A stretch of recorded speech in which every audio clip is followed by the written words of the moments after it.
Et aujourd'hui, en fait, je voulais aborder le sujet de la performance SEO d'un projet SEO, puisqu'en fait, on se concentre souvent sur les mêmes métriques, et peut-être que celles-ci sont ou pas suffisantes. Enfin, la réponse est déjà dans la question.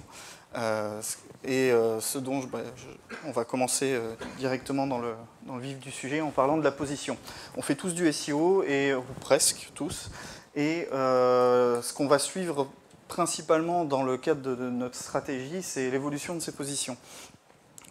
L'objectif étant d'arriver à la position du Saint Graal, qui est la première position sur des mots-clés très génériques quand c'est le cas. Quand ça a de la valeur, tout va dépendre finalement de l'objectif de notre stratégie marketing et donc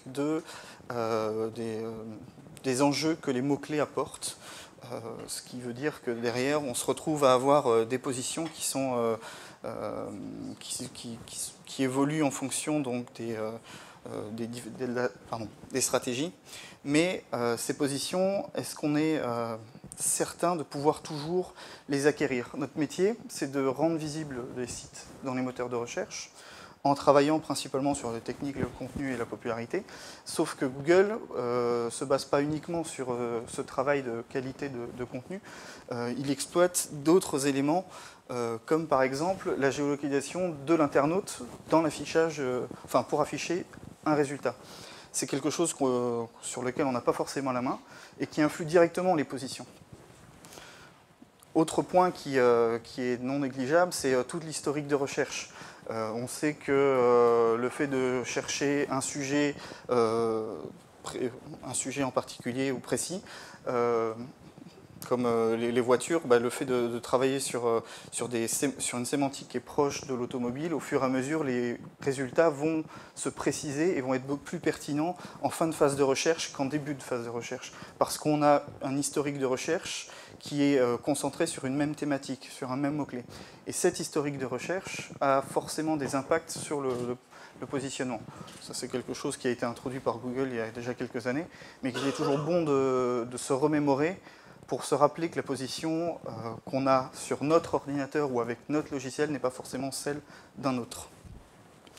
Un troisième point qui entre en jeu dans l'affichage des positions, et ça découle de cette personnalisation, c'est la manière dont on va exprimer le besoin, la manière dont on va interagir dans l'interface de Google. On a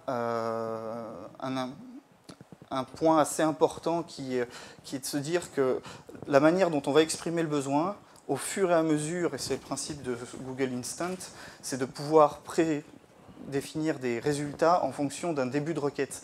Google imagine déjà la réponse à la question qu'on ne sait pas encore ou qu'on n'a pas encore totalement exprimée. C'est un point qui est important puisqu'en fait, avec tous ces paramètres qui sont pris en compte pour donner des positions, pour obtenir ces positions par des outils comme Udacity Rank ou autres, on se retrouve à avoir des multitudes de positions dans les SERP. Et finalement, la question qui peut se poser, c'est qu'à partir du moment où on collecte une position dans un outil, est-ce que cette position est le reflet de la réalité? Et c'est là où il y a peut-être une limite dans les principaux outils qu'on utilise pour collecter cette information. C'est qu'on a, avec ces trois principaux éléments, autant de limites dans la récupération de ces données. On ne peut pas préjuger du fait que ce qu'on perçoit, nous, à un instant T, dans un contexte particulier, que cette position-là est le reflet de la réalité. Entre autres, les outils qui collectent ces données vont utiliser différentes mécaniques pour pouvoir essayer d'être au plus près de l'internaute, en essayant de reproduire au maximum son vrai parcours ou ses différents parcours, que ce soit par la géolocalisation des outils qui viennent collecter l'information, le fait de transmettre des paramètres sur la langue de l'utilisateur, sur la langue de son navigateur, ou sur sa géolocalisation avec le paramètre ULE. De la même manière, on peut aller plus loin en récupérant des cookies d'utilisateurs existants, si ce n'est des panels, exploiter les panels et les informations qu'on en tire pour pouvoir configurer l'outil et collecter l'information de la même manière que le panel, donc ce qui pourrait être un peu plus représentatif que seulement utiliser un outil à un instant T sans ce contexte de personnalisation. Et enfin, on peut reproduire le comportement des utilisateurs avec des outils comme PhantomJS ou Selenium, qui sont des outils qui reproduisent le comportement de l'utilisateur côté serveur. C'est du JavaScript côté serveur, ce qui veut dire qu'en fait, on peut émuler le comportement et le parcours d'un internaute côté serveur. Et avec toutes ces mécaniques, on peut à peu près obtenir des positions ou des différents types de positions en fonction de chaque contexte d'utilisation. Ce qui m'amène aujourd'hui en fait à dire qu'on n'a pas forcément une position, ou on ne doit pas forcément suivre une position à un instant T et se dire que ça reste notre principal KPI, puisque de toute façon cette position, elle nous est propre.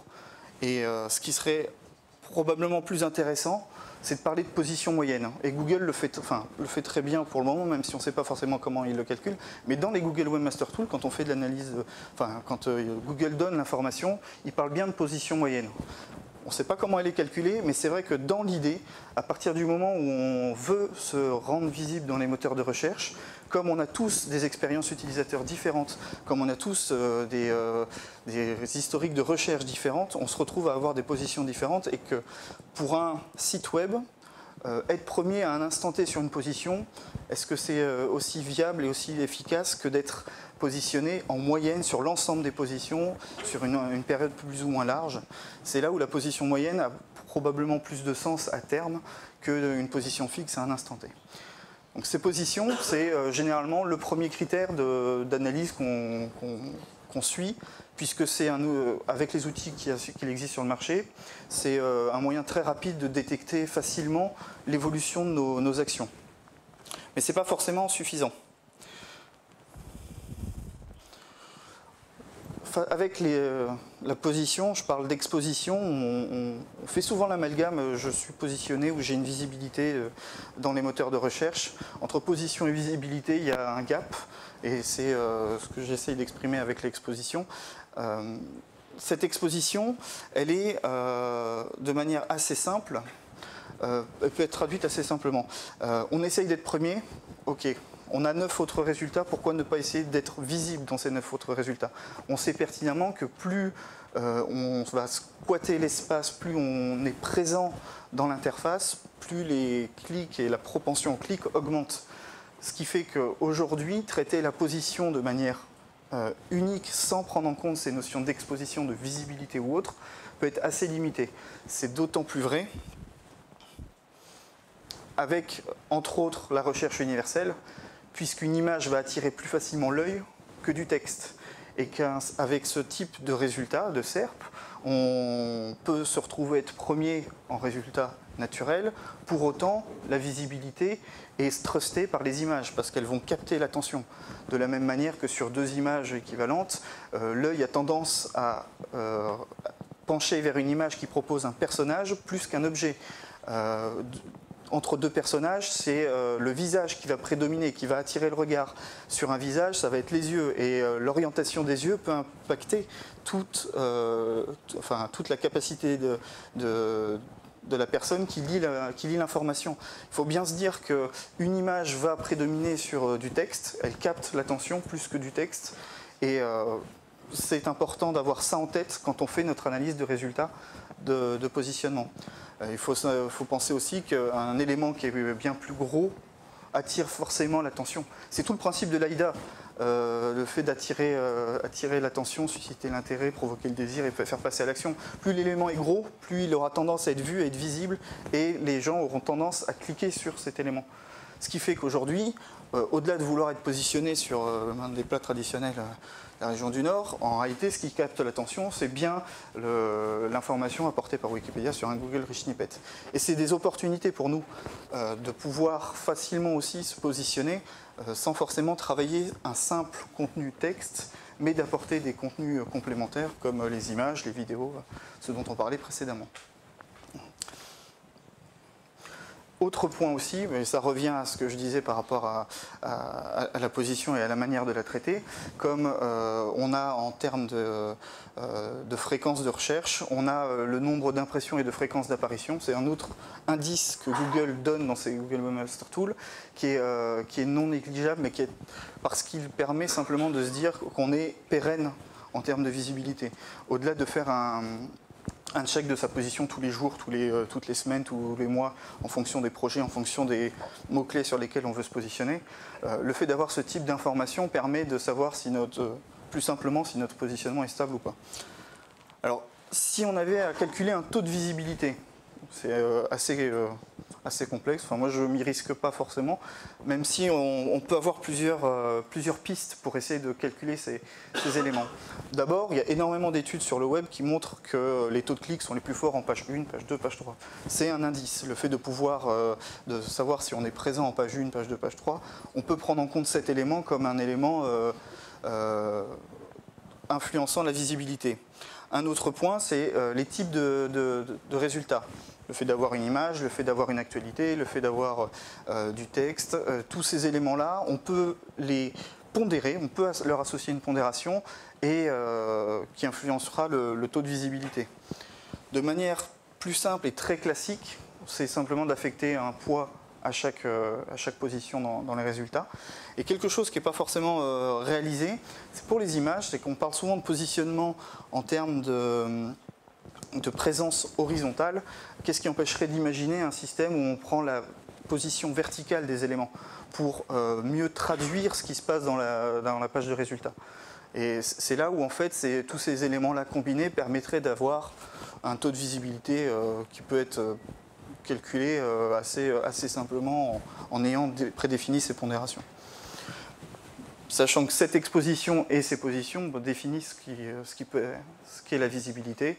L'objectif de tout ça dépendra de la stratégie marketing qu'on peut avoir.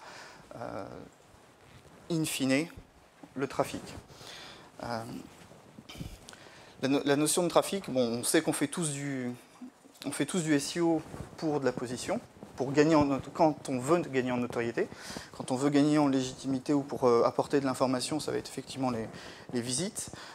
Bien souvent, en fait, on parle de taux de conversion, et sur les taux de conversion, on a un chiffre qui est assez classique, c'est celui des 2% de conversion en moyenne sur les sites web.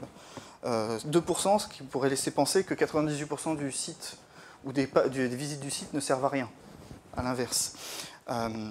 C'est là où, en fait, avec le SEO et les mots-clés qu'on peut avoir et les objectifs qu'on a, on devrait probablement plus se concentrer sur ces 98% pour comprendre ce qu'il en est et de se dire que ce n'est pas forcément un trafic qui est inutile, mais par rapport à notre métier, de se dire que c'est un trafic qui a été généré non pas en dernière phase de recherche, à la fin de la phase de recherche où l'internaute va convertir, mais peut-être au début, au milieu de traîne. Donc, de manière assez classique pour les KPI liés ou les métriques liées au SEO, on reprend des KPI classiques d'analytique. Là-dessus, il n'y a pas forcément de grande révolution. Mais ce qui est vraiment important, et pour être le plus fin possible dans l'analyse du trafic, c'est le niveau de segmentation, de filtres et de canaux personnalisés qu'on peut réaliser. En fonction de chaque objectif qu'on a, en fonction des mots-clés, des thématiques ou autres, le fait de pouvoir segmenter au maximum cette information va permettre de dire que, par exemple, dans les 98%, j'ai 30% de trafic qui vient du fait qu'on est en phase de début de recherche, donc la personne veut simplement de l'information. On voit que 30% du trafic correspond à des internautes qui veulent comparer des produits, jusqu'à obtenir ces 2% d'internautes qui viennent convertir. Vraie limite dans ces analyses, cependant, d'une part, c'est l'échantillonnage. Le fait que, principalement sur Google Analytics, ce n'est pas forcément le cas sur Omniture, enfin ce qui était Omniture et tous les outils de data internet. Mais le fait d'échantillonner la donnée quand on fait du e-commerce, c'est une plaie puisqu'on n'est pas capable de savoir exactement ce qui se passe. Il y a par exemple un outil qu'on utilise qui s'appelle Supermetrics, qui permet de se décorréler de tout ça et qui permet entre autres de dépasser ces notions-là qui vont influencer directement la décision qu'on veut prendre. Puisqu'avec de l'échantillonnage, ça reste qu'une partie des données prises à l'instant T, que Google a identifiées comme étant les plus représentatives, mais ça reste Google qui fait cette définition-là. Ce qui veut dire qu'on peut prendre une décision sur ce type d'échantillon, sur ce type de données, ça reste quand même assez aléatoire. Autre limite dans les analyses pour notre métier, c'est l'analyse du trafic entrant en termes d'acquisition sur les mots-clés, puisqu'on n'a plus cette notion de mots-clés. c'est là où on a un travail qui peut être fait de manière très simple. On sait qu'on a des mots-clés au départ. Chaque mot-clé, on travaille un contenu qui est censé réagir sur ces mots-clés. Et avec les API existantes des principaux outils, SEMrush ou autres, plus les corrélations entre le compte de Google Analytics, Google Webmaster Tool et Google AdWords, on peut arriver à faire des projections sur quel type de mots-clés ont apporté le trafic. Ce qu'il faut se dire, c'est que plus ça va aller, de toute façon, moins Google va nous en donner. Et on sera obligé de travailler non plus dans une démarche focalisée sur le mot-clé, mais sur les pages. Et ça revient à refaire de la qualité web dans le sens où on pense au contenu et qu'est-ce qu'il apporte à l'utilisateur, plus que quel mot-clé a apporté du trafic.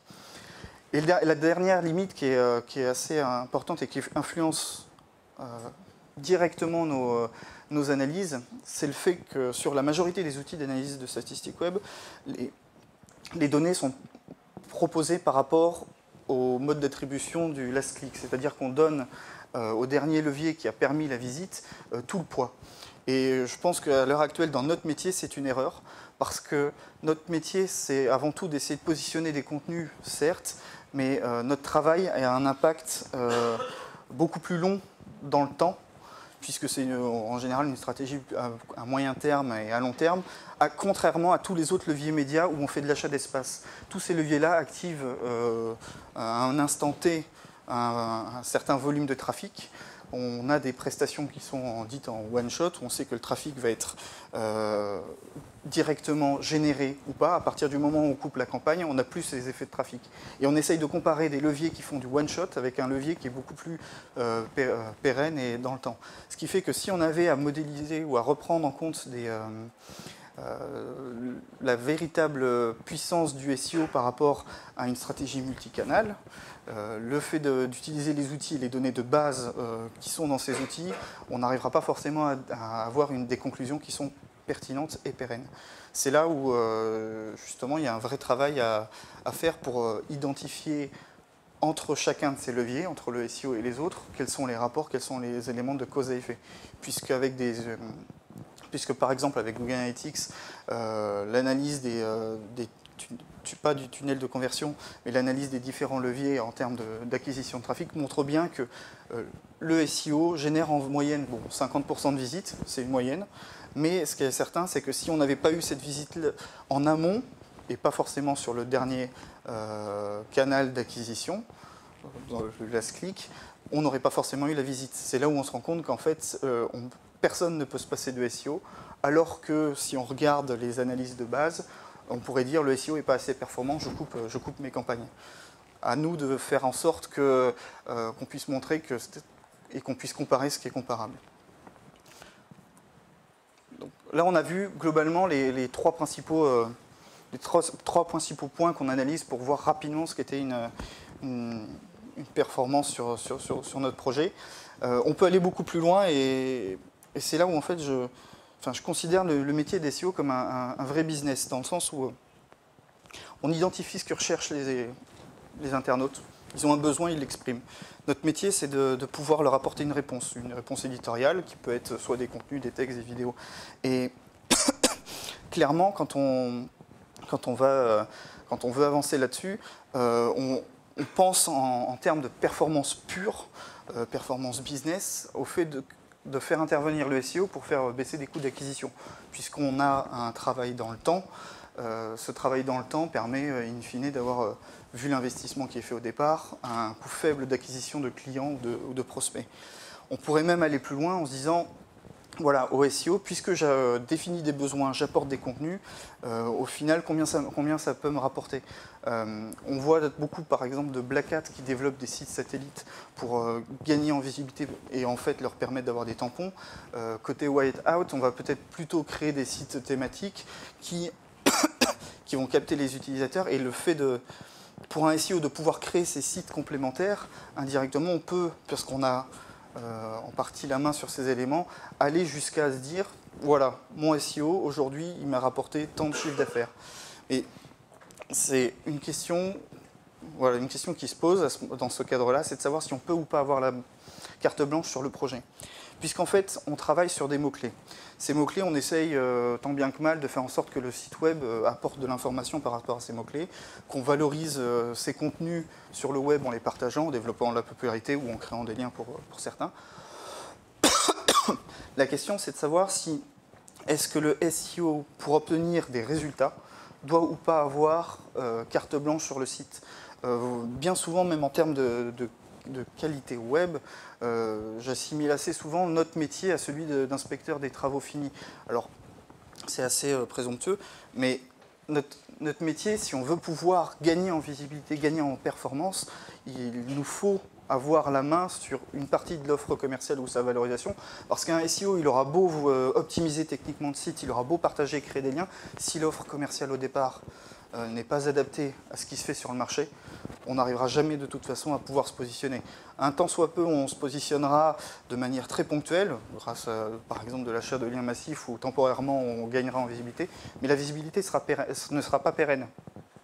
De la même manière, le fait d'avoir carte blanche, ça veut dire pouvoir orienter notre client ou notre patron sur le fait que le site, pour répondre aux besoins des internautes, il doit être construit selon tel schéma, selon telle arborescence de contenu, selon tel maillage interne dont on parlait tout à l'heure, et avoir la possibilité de partager les contenus. Alors très simplement, par rapport aux trois premiers points, trois premières grandes métriques, la position, l'exposition et le trafic, on peut très bien avoir aussi des métriques, et enfin on tend à les avoir de plus en plus, des métriques qui sont liées justement à notre mode d'optimisation.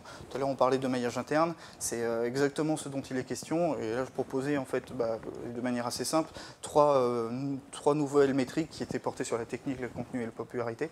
Pourquoi? Parce qu'en fait, on sait qu'on peut avoir une position, que cette position peut être visible et peut générer du trafic. Pour l'obtenir, cependant, il faut qu'au préalable, on ait un site qui soit viable. Et on aurait tendance donc à mettre en place des métriques qui permettent de montrer cette viabilité, montrer que le site est exploitable par le moteur de recherche. Et depuis quelques années, on voit des outils comme Botify, What2See, et en fait plein de séries d'outils qui viennent analyser le comportement d'un moteur sur le site. Pourquoi? Parce que justement, on a besoin de savoir si ces contenus sont simplement exploitables. Et c'est là où, en termes de performance SEO, on n'a plus seulement besoin, ou il est plus que nécessaire de ne plus seulement analyser la position, la visite et l'exposition, mais qu'on doit déjà en amont, sur notre site web, regarder ce qui se fait et avoir presque des KPI qui sont ce que propose entre autres Botify, parce qu'il est bien connu pour ça, mais entre autres sur des contenus, à savoir lesquels sont utiles, lesquels ne le sont pas, lesquels sont crawlés, lesquels ne le sont pas, indexés, etc. Tous ces éléments-là doivent pouvoir être visibles et perçus pour orienter notre stratégie SEO dans le cadre de notre projet. Autre point et autre outil sur l'aspect technique, on parlait ce matin de performance web, c'est là où on doit s'équiper d'outils qui nous donnent des indices pour nous permettre de voir les évolutions. Parce que si on veut être performant, il faut forcément mesurer. La performance, on ne l'a que parce qu'on mesure. Et savoir que, par exemple, comme la performance web est un critère commence à être un critère de positionnement, si on n'est pas capable de mesurer ces niveaux de performance, on ne pourra pas forcément s'améliorer. Et j'irai plus loin sur tout ce qui est structuration et mise en exergue de l'information. Alors là, je pense à le fait d'avoir, par exemple, des titles qui soient tous optimisés, le fait d'avoir un H1 sur toutes les pages, le fait d'utiliser des microdonnées ou autres. C'est des choses qui ne peuvent être traitées que par des systèmes de crawl. Donc, faire du SEO et vouloir obtenir une performance sans regarder ce qui se passe sur le site et voir comment le moteur prend en compte ce site n'aura pas forcément d'impact et ne permettra pas de savoir si oui ou non on peut être efficace. Donc au-delà d'analyser la manière dont sont pris en compte les contenus par le moteur, j'aurais même tendance à dire maintenant ressources, puisque en fait effectivement on parlait tout à l'heure d'images et de vidéos. Google est quand même, YouTube est le deuxième moteur de recherche au monde, devant Bing et Yahoo. Ce qui veut dire que derrière, c'est la vidéo qui tend à prendre et à s'accaparer toute la visibilité. Est-ce que ça nous empêche de nous rendre visibles sur des vidéos? Pas forcément. À nous de proposer les contenus qui répondent à ce que recherchent les internautes, en les publiant en format texte pour la visibilité classique, mais aussi grâce aux vidéos. Et c'est là où, de manière assez simple, on va revenir à exploiter tous les KPI qu'on suit dans le cadre d'une stratégie dans le cadre du Web Analytics, où on regarde ce qui se passe sur notre site web et on regarde si les contenus sont simplement utiles, utilisés et utilisables. Autre point, et là je laisserai plutôt tous les créateurs de liens venir apporter ces KPI. La popularité, moi je les vois plutôt comme la capacité d'identifier comment les contenus sont pris en compte par le public. On regarde, on essaye de capter des liens. L'objectif ici, c'est plutôt de se dire, voilà, est-ce que ces contenus-là sont perçus de manière qualitative par le public? Les gens apprécient, ils y font référence. C'est très white, hein.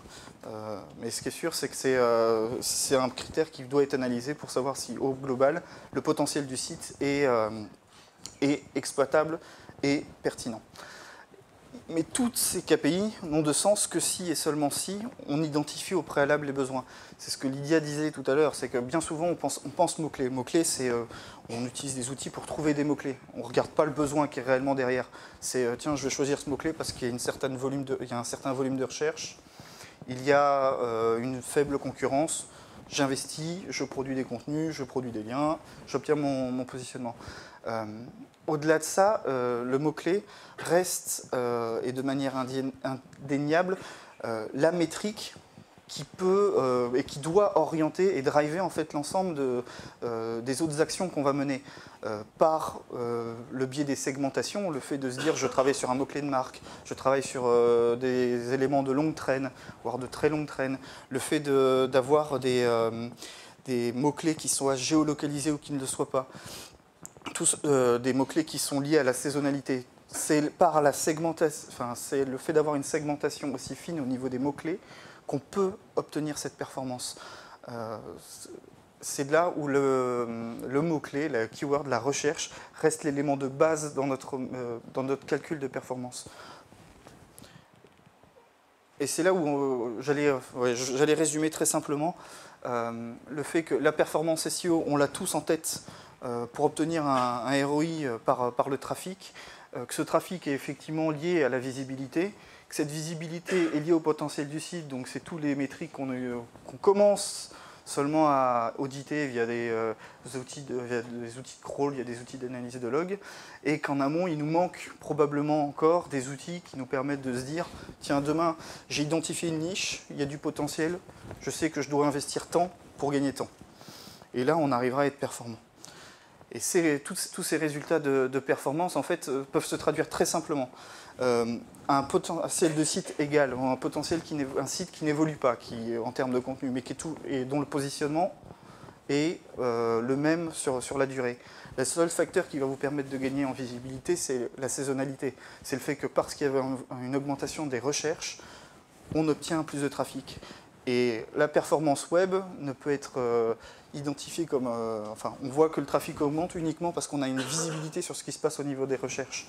Et ça, on le prend rarement en compte. Le fait d'analyser les tendances de recherche et de les prédire, il y a des outils très bien comme l'API de prédiction de Google qui permettent de voir globalement ce qui peut se passer et derrière d'anticiper les actions, de pouvoir agir en amont, de pouvoir corriger, de pouvoir investir sur des actions à mener sur le site.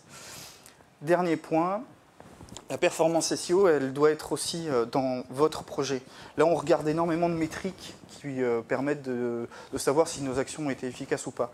De manière très simple, on pourrait corréler, comme je disais, la base c'est le mot-clé, on pourrait corréler chaque tâche de notre projet au mot-clé et se dire in fine, voilà, je sais que cette tâche-là, c'est la plus rentable ou c'est la moins rentable. Pourquoi? Parce que la performance, elle prend aussi sa source dans la manière qu'on a de produire le projet et de se dire on va se concentrer sur telle thématique, sur telle sous-thématique ou autre.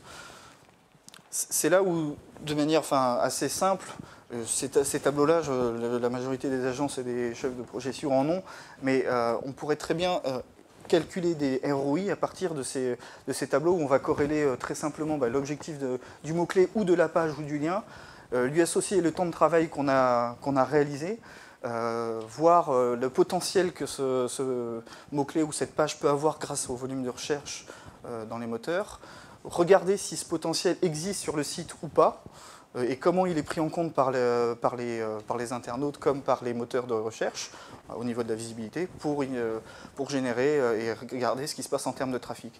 L'objectif après, c'est d'avoir des formules qui calculent le ROI en fonction du type d'objectif qu'on veut, en fonction du fait que ce soit un mot-clé, soit une page, soit un lien.